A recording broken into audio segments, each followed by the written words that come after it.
तालुका हातगाव, जिल्हा नांदेड यांच्या आज शेतकऱ्याच्या शेतावर आलेलो आहोत. तर आपण प्रथमतः त्यांच्या शेतकऱ्याचा परिचय करून घेऊ.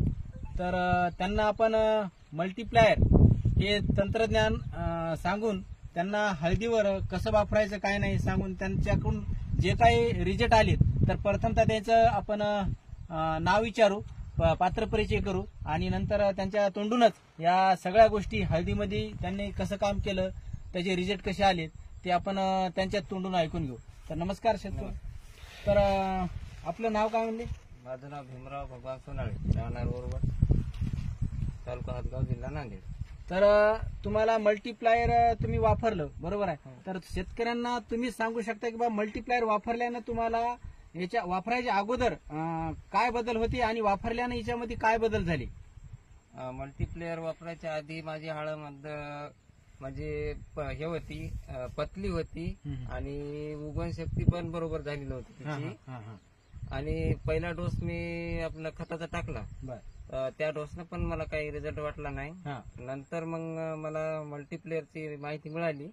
मल्टीप्लेअर मग मी एक 10 किलोची पेटी घेतली. पेटी घेतल्याच्या नंतर मी पहिल्यानं हिची एक ड्रिचिंग केली मल्टीप्लेअरची 1 किलोची. अच्छा. हा. आणि नंतर 15 ते 20 दिवसानंतर खतामध्ये मी 1 किलो खताचा एक डोस दिला मल्टीप्लेअर सोबत.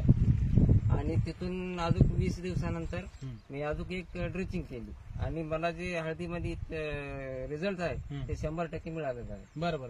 म्हणजे मिळाला म्हणजे तुम्हाला आता या रिझल्टच्या हिशोबाने तुम्ही हळदीमध्ये काय बदल झालेत? म्हणजे वर्ष कितवं वर्ष आहे तुमचं हळदीमध्ये? हळदीमध्ये जवळपास 5 वर्ष आहे. 5 वर्ष. आता 5 वर्षाच्या अनुभवाने या वर्षीमध्ये तुम्हाला जे रासायनिक खतावर तुम्ही आतापर्यंत आपण जे हळद घेत होतो, आता यावेळेस तुम्ही मल्टीप्लायर तंत्रज्ञानावरील हळद घेतली. पण तुम्हाला 5 वर्षाच्या हळदीत आणि या वर्षीच्या हळदीमध्ये म्हणजे नेमके बदल काय काय वाटायले? मला बदल, मी याच्या आधी चांगल्या जमिनीमध्ये हळद घेतली होती. बर. ही जमीन तरी मिडियम मध्ये येते, जमीन खडकाळ जमीन आहे. अच्छा. तर मला पहिल्या चांगल्या जमीनमध्ये समजा 15-16चं ॲव्हरेज येत गेलं. पण यावर्षी समजा माझी जे हळद आहे तर मला तर वाटते इतकी समजा रिझल्ट चांगला येईल, मला 30-35 ॲव्हरेज असेल असं मला वाटते. बरोबर. तर दरवर्षीपेक्षा मला यावर्षी भरपूर उत्पन्न मिळेल वाटते. बरोबर. तर या गेल्या वर्षीपेक्षा फुटव्याची संख्या इकडे जा, फुटवे बघा आणि दांड्याची जाडी बघा, तर एक नंबर आहे. इकडे बघा, ही जी दांड्याची जाडी आहे एक प्रकारचे लाकडासारखे एक निबरडक आणि जाडच्या जाड याची दांडी झालेली आहे. एका झाडावर 5-5, 6-6 फुटव्याची संख्या आहे. दुसरी गोष्ट, हळदी मधच्या पानामध्ये भरपूर जाडी आहे, हरितद्रव्याचं प्रमाण पण भरपूर आहे. आणि दुसरी गोष्ट, हळदीमध्ये हाईट माझ्या डोक्यापर्यंत गेलेली आहे.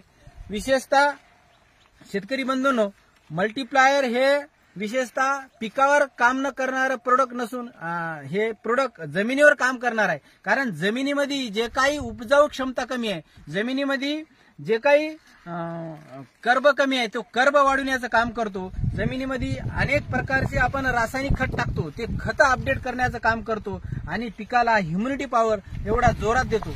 आणि दुसरी गोष्ट सांगायचं झालं तर जमीन भुसभुस करतो आणि जमीन भुसभुस झाल्यामुळं पिकाची पांढऱ्या मुळ्याची संख्या भरपूर वाढते.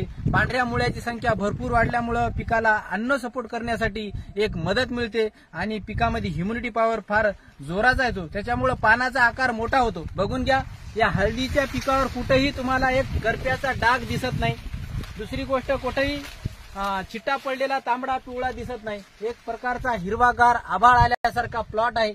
आणि दुसरी गोष्ट सांगायचं झालं तर शेतकरी कमी खर्चामध्ये मल्टीप्लायर वापरून समाधानी आहे. त्यांच्या तोंडातून आपण आज ऐकून घेतलं. 5 वर्षे त्यांनी हळद घेतली आणि या वर्षी त्यांनी या 1.5 एकरच्या प्लॉटवर त्यांना 10 किलोची पेटी दिलेली आहे. त्यांना 3 ते 4 किलो आतापर्यंत सोडले.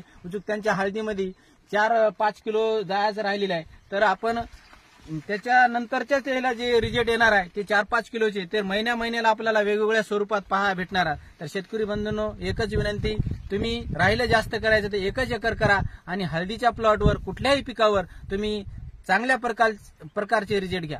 नमस्कार.